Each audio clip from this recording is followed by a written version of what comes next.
So welcome back to Limitation Act 1963 series के lecture 6 में। Last lecture में हमने सेक्शन 3 एंड 4 देखा था और मेरी फर्स्ट डे से आप लोगों से यही रिक्वेस्ट है कि आपको जितना एक दिन में होगा वो सब लर्न करना। इजी पड़ेगा स्टडीज करने के लिए, अदरवाइज वो पाइल अप होता रहेगा सब, तो एक बड़ा सा गट्ठा तैयार हो जाएगा और आपको लगेगा एग्जाम के एक दिन पहले, एक हफ्ता पहले, एक महीना पहले, 6 महीना पहले याद कर लेंगे, कुछ नहीं होगा। इसलिए एक दिन में जितना हो रहा है उतना ही करो। तो नेक्स्ट बहुत मजेदार सेक्शंस हैं, सेक्शन 5 और सेक्शन 6। सेक्शन 5 का हेडिंग बोलता है extension of the prescribe period in certain cases. कुछ केसेस में प्रिस्क्राइब पीरियड जो है उसका एक्सटेंशन मिल सकता है या नहीं मिल सकता है, उसकी बात कर रहा है। यहाँ पे ये भी ध्यान रखना कि ये सेक्शंस किन चीजों में, हम लिमिटेशन एक्ट में 3 चीज डील करते हैं, सूट, अपील्स एंड एप्लीकेशन। तो ये सेक्शन जो है ये सूट में अप्लाई नहीं करेगा, सिर्फ ये अपील्स में और एप्लीकेशंस में अप्लाई करेगा। एमसीक्यू का क्वेश्चन है ये। एक और बहुत इंपॉर्टेंट चीज है यहाँ पे कि सेक्शन 5 जो है वो एक डॉक्ट्रिन और प्रिंसिपल पे बेस्ड है। उस डॉक्ट्रिन को कहा जाता है condonation of delay. Condonation is the synonym for excuse, माफी। तो अब ये सेक्शन अलाउ करता है, किसको करता है? कोर्ट को। बट नेचुरली ये एक अपील या एप्लीकेशन जो एडमिट होने वाली थी लिमिटेशन पीरियड के अंदर, वो बाद में भी की जा सकती है, सब्जेक्ट टू एप्लीकेंट को क्या दिखाना पड़ेगा। जब लिमिटेशन एक्ट के प्रिलिमिनरी लेक्चर चल रहे थे ना, तो मैंने 2 वर्ड्स बोला था आपको ध्यान रखने के लिए, कॉन्डोनेशन ऑफ डिले और सफिशिएंट कॉज। ये आना शुरू हो गया और ये आता रहेगा। तो क्या बोल रहे हैं सेक्शन 5?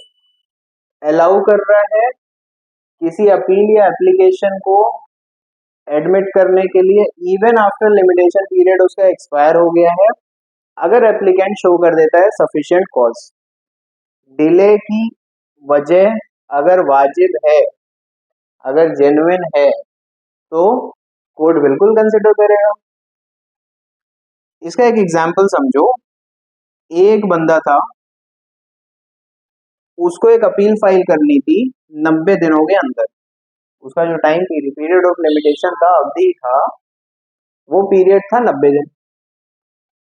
अब उसकी कोई सीरियस मेडिकल कंडीशन हो गई या एक्सीडेंट हो गया जिसकी वजह से वो बंदा हॉस्पिटलाइज, बराबर, और वो डेडलाइन मिस कर गया फाइल करने की 15 दिनों से, 15 दिन को लेट हो गया उसको। तो अंडर सेक्शन 5 उसको ये सहूलियत देता है कि he can file appeal even after the prescribed 90 days, provided, शर्त है कि उसको एक वैलिड मेडिकल सर्टिफिकेट देना पड़ेगा। ठीक है, किस चीज का? सीरियस मेडिकल कंडीशन का।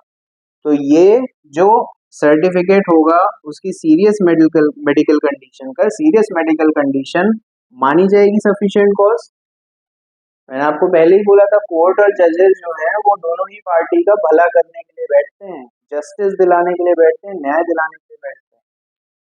तो सफिशिएंट कॉज है ना भाई, जेन्युइन रीजन था, इस वजह से बेचारा 15 दिन जो है हॉस्पिटलाइज था। सो कोर्ट हियर मे है, यानी जज साहब की क्या है? डिस्क्रिशनरी पावर है, डिस्क्रिशन है। वो चाहे अगर तो कंडोन कर सकते हैं डिले को और अलाउ कर सकते हैं अपील को प्रोसीड करने के लिए। क्लियर? ये बात कर रहा है सेक्शन 5। सेक्शन 6 बात कर रहा है, आई होप सेक्शन 5 क्लियर होगा आपको में। अच्छा, सेक्शन 5 में एक केस है collective land acquisition Anantnag versus Katiji, 1987 का केस है। यहाँ पे इसी केस में सुप्रीम कोर्ट ने ये हेल्ड किया था कि ये जो फ्रेज हम यूज कर रहे हैं ना सफिशिएंट कॉज बार बार, it should be interpreted liberally.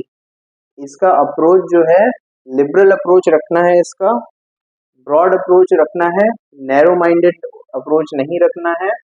Should be interpreted liberally in favour of, किसके पक्ष में, ऑफ द एप्लीकेंट, ये इंश्योर करने के लिए कि जस्टिस जो है वो हो। यही बात मैंने आपको एग्जाम्पल एक्सप्लेन करते वक्त एक्सप्लेन की। ठीक है, अब आते हैं सेक्शन 6 में जो बात करता है लीगल डिसेबिलिटी की।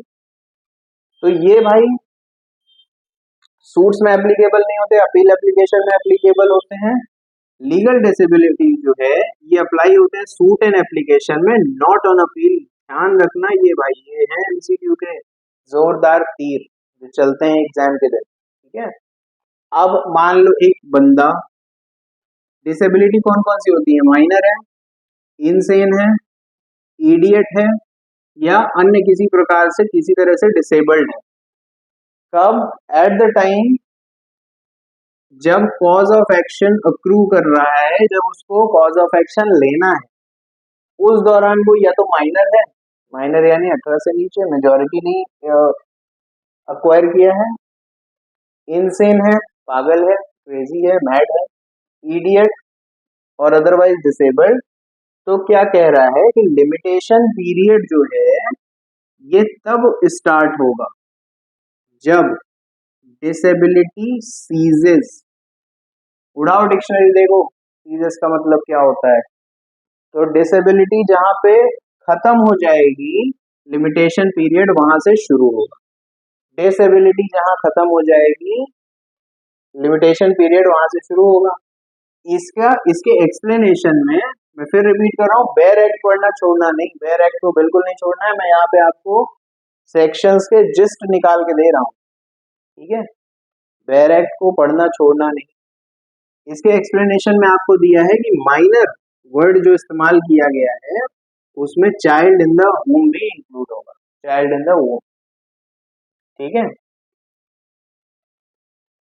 सो इसको एग्जाम्पल से समझते हैं कि अगर माइनर मान लीजिए एंटाइटल्ड है या अधिकृत है किसी प्रॉपर्टी को क्लेम करने के लिए, तो इस संदर्भ में limitation period to file the suit कहां से शुरू होगा, जब माइनर अटेन कर लेगा majority.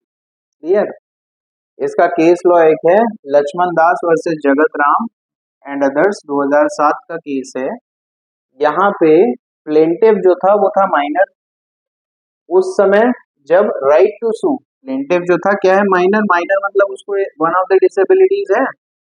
Eight the time right to sue arose, जब राइट टू सू अराइज हुआ, राइट टू सू करने का टाइम आया सूट फाइल करने का। He filed suit after attaining majority. इसने सूट कब फाइल किया, जब वो मेजॉरिटी अटेन कर लिया। मतलब नॉलेजेबल बंदा था, उसको मालूम था कि माइनॉरिटी में हम नहीं कर सकते। क्लेम क्या किया कि his suit was not barred by limitation as he was under a legal disability.